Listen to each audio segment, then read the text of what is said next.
ठीक है। Hi guys, dear students, this chapter, the age of industrialization has been removed from the CBSE board. CBSE board से ये chapter removed हो चुका है, लेकिन यूपी बोर्ड में ये चैप्टर अभी है। सीबीएसई बोर्ड में ये केवल पीरियाडिक टेस्ट में पूछा जाता है, यूपी बोर्ड में ये अभी बोर्ड एग्जाम में पूछा जाता है। तो हम लोग थोड़ा इसकी परिचय इसके जान लेते हैं कि इसमें है क्या। तो यहाँ पे एक फिगर बना हुआ है, इस फिगर को देखिए, इसको लिखा है dawn of the century. Dawn of the century में लिखा हुआ है, देखिए एक ऐसी पिक्चर बनी है, ईटी पॉल के द्वारा बनाई हुई एक पिक्चर है, जिसमें एक इमेजिनेटिव पिक्चर है, काल्पनिक पिक्चर है, यूटोपिया है। इसमें ये दिखाया गया है कि एक लड़की है जो कि एक यंत्र, कोई इंस्ट्रूमेंट, किसी मशीन पे खड़ी हुई है, और it seems to be it is just like a flying. जैसे क्या प्रतीत हो रहा है, ये उड़ रहा है। तो ये जो इसका उड़ना है वो शो कर रहा है डेवलपमेंट को, और जो इसका नीचे के पोर्शन का, इसके अगल बगल की एरिया जो दिखाई दे रही हैं, ये आपको दिखाई दे रही हैं कि पिछड़ा हुआ। यूरोप के बारे में बता रहा है, चारों तरफ मशीनें दिखाई दे रही हैं।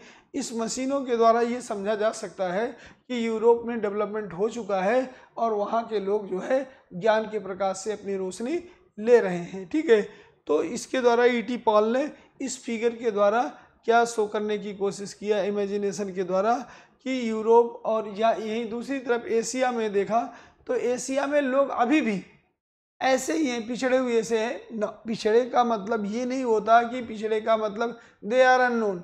इसका मतलब ये होता है कि they can be do something but they are not advance, they have not advance technology, उनके पास एडवांस टेक्नोलॉजी नहीं है। तो ये अभी भी यहाँ पे अलादीन का चिराग, वही कहानी वाली बात चल रही है। यहाँ पे बताया गया, देखिए अलादीन का चिराग, जैसे दादा दादी नाना नानी कहानियाँ नहीं सुनाते थे, उन कहानियों में परियों की कहानियाँ, ये कहानियाँ, वो कहानी, मतलब you can't see the in the real life. आप रियल लाइफ में उसको देख नहीं सकते हैं, अभी उसको केवल सोच सकते हैं कि एक परी थी, जादू की छड़ी से छू देती थी, ऐसा कर देती थी, वो ऐसा कर देती। ऐसा ही था यूरोप और एशिया का। This was the comment of the ET Paul. ET Paul ने एक कमेंट किया और उस कमेंट के जरिए इसको समझाने की कोशिश किया कि बिफोर द इंडस्ट्रियलाइजेशन, अब ये टॉपिक यहाँ पे आता है कि बिफोर द इंडस्ट्रियलाइजेशन, तो इस पे एक क्वेश्चन बनता है कि what was the proto industrialization, what was the proto industrialization. Proto industrialization क्या था? तो when there was the no machine to make the any things, जब मशीन नहीं हुई थी, कोई मशीन नहीं थी, कोई इंजन नहीं था, किसी तरह का कोई टेक्नोलॉजी नहीं थी, तो क्या ट्रेडिंग नहीं होती थी, लोगों की लिवलीहुड नहीं चलते थे, जीविकोपार्जन नहीं होता था? नहीं होता था। At that time the people have been made the things by their own hand, physically, अपने हाथों से वो अपनी ज़रूरतों के सामान को बनाते थे, अपनी ज़रूरतों के सामान को बना करके और उसको सेलिंग करते थे। तो उस टाइम पीरियड को, जब मशीन नहीं, व्यक्ति अपने हाथ से कोई चीज़ बनाता था, तो उस टाइम पीरियड को क्या कहा जाता था? Proto industrialization. ठीक है, ये देखिए हाथ से जी बनाया जा रहा है, प्रोटो इंडस्ट्रियलाइजेशन इसको कहा जाता था। तो इसमें जो होते थे जुलाहे, बुनकर, वीवर्स जो होते थे, उसमें stapler, fuller, stapler means a person who staples the stars wool according to the fibre, उसको बनाता था फाइबर के रूप में। Fuller, a person who fulls that gather to cloth by the pleating, carding the process in which fibre such as the cotton wool are the prepare to the pre spinning, बनाने के लिए उसको तैयार करना। अब कमिंग ऑफ द फैक्ट्री, ये means the industrialisation has been begin in the England in the year of near about the year of 1730। लगभग 1730 के आसपास इंग्लैंड में इंडस्ट्रियलाइजेशन हो गया था। और लगभग 1730 में इंडस्ट्रियलाइजेशन हो गया था कि मतलब they have invented the steam engine कर लिए थे। और 1760 तक जाते जाते करीब 2.5 million pounds of the raw cotton feed its cotton industry, and 1787 this improve to the 22 billion pounds. इतनी तेज ये बढ़ रहा था कि रॉ कॉटन की ज़रूरत जो है इसमें ज़्यादा पड़ी थी, क्योंकि मशीन है, और दो ही इंडस्ट्री का डेवलपमेंट हुआ था, एक textile industry, steel and iron industry का डेवलपमेंट हुआ था। तो इस इंडस्ट्री के डेवलपमेंट हो जाने से वहाँ पे प्रोडक्शन बहुत तेज़ी से हो रहा था इंग्लैंड में। मैनचेस्टर को इसका हब माना जाता था, ठीक है। The things that has been made in the Manchester they will be written as the written as, उस पर लिखा होता था मेड इन मैनचेस्टर, मैनचेस्टर में बना हुआ, और उसकी खूब कीमत होती थी। तो इस तरह से ये था जो है।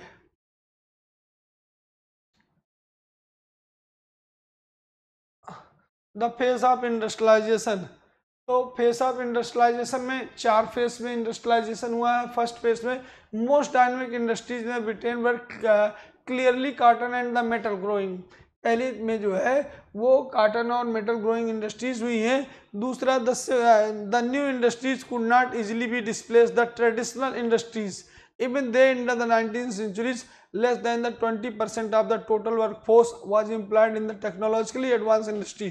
सेकंड फेज में क्या हुआ, फर्स्ट फेज में ज़्यादा से ज़्यादा जो है वो इंडस्ट्रियलाइजेशन हुआ, ज़्यादा से ज़्यादा मशीनें लगी। लेकिन सेकंड फेज में क्या हुआ, mostly 20% peoples were engage in the industry because they have no knowledge to work in the machine पे काम करने का उनके पास नॉलेज नहीं होता था। Workforce employed in the technologically advance industrial industry. Textile was a dynamic sector but a large proportion of the output was produced within the factories but outside within the domestic unit। और तीसरा third phase is change in the traditional industries was not set by the steam power curtain or the metal industries but they did not remain entirely segment either the seemingly ordinary the small invention whereas the basis of the growth। इसमें क्या हुआ कि third stage में उन चीज़ों, जब metal industries हो गई तो मेटल इंडस्ट्रीज में उन चीज़ों को बनाया जाने लगा जो व्यक्ति हाथ से ही खाली काम करता था। जैसे तकुआ बनाने लगे, स्पिनिंग करने के लिए छोटे छोटे हथियारों को बनाने लगे जिससे जो वीवर्स होते थे उसके कामों में आसानी हो जाती थी, ठीक है। और फोर्थ में टेक्नोलॉजिकली चेंज अकर्ड स्लोली, ये एकदम टेक्नोलॉजिकली से एकदम स्लो हो गया था। फिर James Watt consider the case of steam engine, क्यों, क्योंकि जेम्स वाट ने जो स्टीम इंजन का बनाया था वो स्टीम इंजन तो बन तो गया था लेकिन उस स्टीम इंजन के में खराबी आ जाने के बाद उसको बनाने वाले मिस्त्रियों की संख्या, उसके बनाने वाले इंजीनियर, उसकी संख्या बहुत कम थी। तो फोर्थ फेज में ये हुआ। तो hand labour and the steam power, hand labour and the steam power में ये बताया गया बेटा during the Victoria that was the queen of the Britain, उनके समय में the conditions of the worker was the good, they were employed, they had got the job, their livelihood was good। But after the Victorian Britain there was the new invention of the machine in place of the human being, machines were working and people were unemployed, their livelihood were affected, their life were very troubled, बहुत कठिन life वो जीने लगे। तो ये इसकी conditions थी कि विक्टोरियन ब्रिटेन में कंडीशन इसकी ठीक थी, विक्टोरियन ब्रिटेन के बाद लाइफ ऑफ द वर्कर्स जो है वो एकदम बेकार सी हो गई क्योंकि उनके हाथ कट गए थे, ठीक है। तो हाथ कट गए का मतलब वो जो काम कर रहे थे वो काम अब क्या कर रहा है, पूरा मशीन उसकी कर रही है। Now industrialization in the colonies, industrialization in the colonies, colonies industrialization in the colonies का मतलब England was a country who established the so many colonies, उसने जिन जिन देशों पे कब्जा किया था वहाँ पे कॉलोनीज किया। समझने के लिए आप इंडिया को ले लीजिए, तो इंडिया में सबसे पहले 1854 में बॉम्बे में कॉटन टेक्सटाइल की मिल इस्टेब्लिश की गई, बॉम्बे और गुजरात की एरिया में, मीन्स द कॉटन गोरी बेल्ट में ये इंडस्ट्रीज सेटअप की गई। और इन इंडस्ट्रीज के भी ओनर कौन होते थे, वही ब्रिटिशर्स होते थे। They have the raw material from our peasants from our farmers, हमारे फार्मर्स से परचेज करते थे and from that raw material they produce the finished goods and sell in our market, उस फिनिश्ड गुड बनाते थे और उसको हमारे ही मार्केट में बेचते भी थे।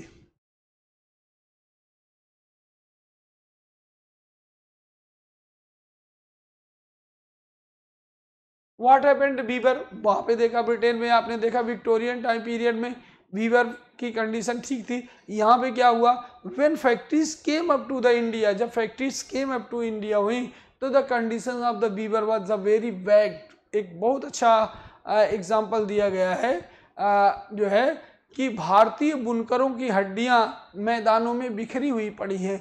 अर्थात जब इंडस्ट्रियलाइजेशन से कपड़ा बन करके तैयार होने लगा, वही कपड़ा जो 1 घंटे में 100 कपड़ा बन के तैयार हो रहा है, वहीं पे वीवर्स जो है 1 हफ्ते में 1 लुंगी का कपड़ा बना रहा है। तो ऐसे कंडीशन में which clothes cost will be easy, किसकी चीप होगी, तो कॉमन सी बात है मशीन मेड्स की चीप होगी। ऐसे कंडीशन में सारे रॉ मटेरियल वो खरीद लिए जाते थे इंडस्ट्रियलिस्ट के द्वारा, और रॉ मटेरियल जो बचता था वो बहुत महंगा होता था और वीवर्स उसको खरीद नहीं पाता था। इस तरह से वीवर्स जो है वो काम नहीं कर पाता था, अनएम्प्लॉयड हो जाता था, धीरे धीरे जो है वो मर जाता था या अपना पेशा छोड़ करके किसी दूसरे ऑक्यूपेशन में चला जाता था। मतलब the condition of the weaver was a very poor, weavers की कंडीशन बहुत पुअर थी। Now Manchester came to India. अब क्या हुआ कि इंडिया ब्रिटेन में तो गुड्स तो बन रहे थे, लेकिन उस गुड्स को खरीदने के लिए मार्केट भी चाहिए। और मार्केट कौन होगा, द बेस्ट या the biggest market of the Britain goods was India. उसके जो गुड्स बनते थे, 2 तरह के गुड्स बनते थे, मैंने बताया, टेक्सटाइल इंडस्ट्री और मेटल में आयरन एंड स्टील इंडस्ट्री की डेवलपमेंट हुई थी।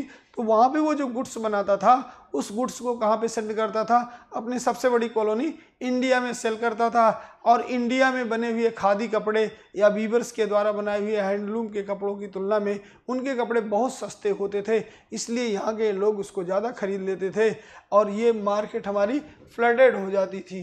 ठीक है, विदेशी कपड़ों से मार्केट भर जाती थी। Factories came up. Now there was the effect of the Indians entrepreneurs.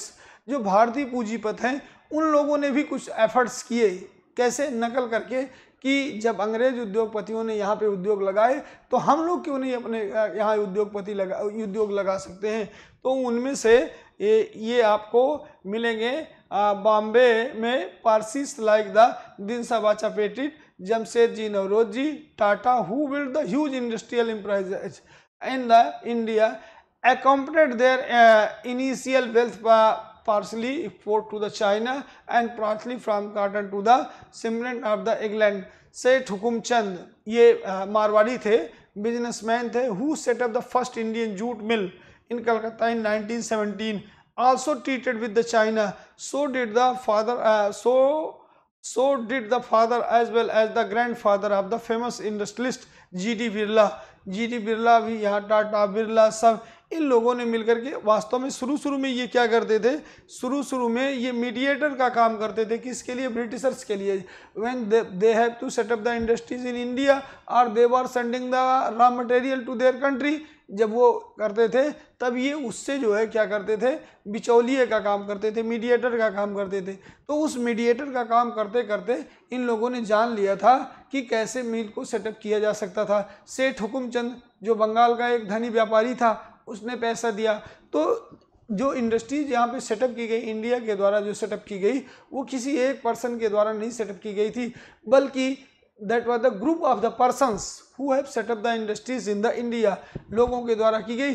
But उसका जो परिणाम निकला, वो परिणाम ये निकला कि हमारी आने वाली पीढ़ियों ने उस चीज़ को सीख लिया और धीरे धीरे हमारे यहाँ इंडस्ट्रियलाइजेशन हो गया। अब प्रॉब्लम एक ये आई, where did the workers came from, industries तो सेटअप हो जाएगी, there are the so many factors of the production. Factors of the production में land, labour, capital, raw material, transportation, electricity, बहुत सारी चीज़ें होती हैं। तो जिसमें लैंड और लेबर और रॉ मटेरियल, ये 3 तो मुख्य होते हैं, land, labour, capital, raw material, ये 4 मुख्य होते हैं। इससे कंपनी तो सेटअप हो गई, लेकिन कंपनी में काम करने के लिए लेबर कहाँ से आए। जिस जगह पे कंपनी सेटअप हुई वहाँ पे लैग था, लेबर का प्रॉब्लम था, लेबर वहाँ नहीं थे। जब लेबर वहाँ नहीं थे, जैसे यहाँ पे एग्जांपल में दिया हुआ है कि महाराष्ट्र में एक मिल सेटअप की गई, कॉटन मिल सेटअप की गई, तो उसके लिए जब वर्कर को प्रॉब्लम आई तो महाराष्ट्र के बगल में रत्नागिरी डिस्ट्रिक्ट था और रत्नागिरी से लेबर मंगाया गया और वहाँ पे काम किया गया। इसी तरह कानपुर में की गई तो उन्नाव से लेबर मंगाया गया। इसी तरह गुजरात में की गई। मतलब ये ज़रूरी नहीं होता था कि जो सेटअप की गई है इंडस्ट्री लेबर वहीं के होंगे। इसके लिए रॉ मटेरियल को इकट्ठा करने के लिए ईस्ट इंडिया कंपनी वालों ने एक व्यक्ति को नियुक्त कर रखा था जिसको कहा था गोमास्ता, और लेबर लाने के लिए भी एक लोगों को नियुक्त कर रखा था, उसका नाम था जाबर। जाबर क्या करता था, गांव-गांव जा करके घूम घूम करके वो लोगों से ये कहता था कि हम आपको काम दिलाएंगे।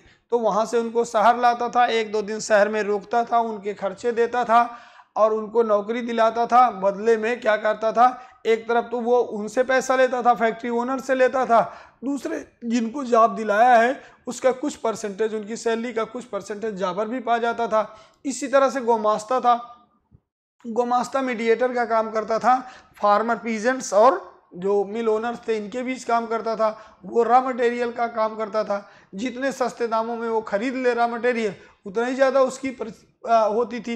ये देखिए कभी कभी तो जाबर ऐसा लगता था कि जैसे लगता था कि जमींदार है, वास्तव में ये भी एक कर्मचारी है।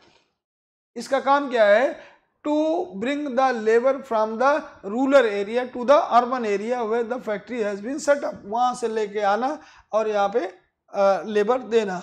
ठीक है। Peculiarities of the Indian industrialisation growth, पेकुलरिटीज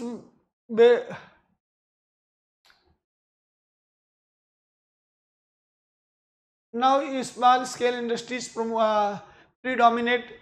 इसके साथ साथ जो है क्या हुआ, फ्लाई शटल का इन्वेंशन हुआ और उससे क्या हुआ, there are 3 types of industries, cottage industry, small scale industry and large scale industry.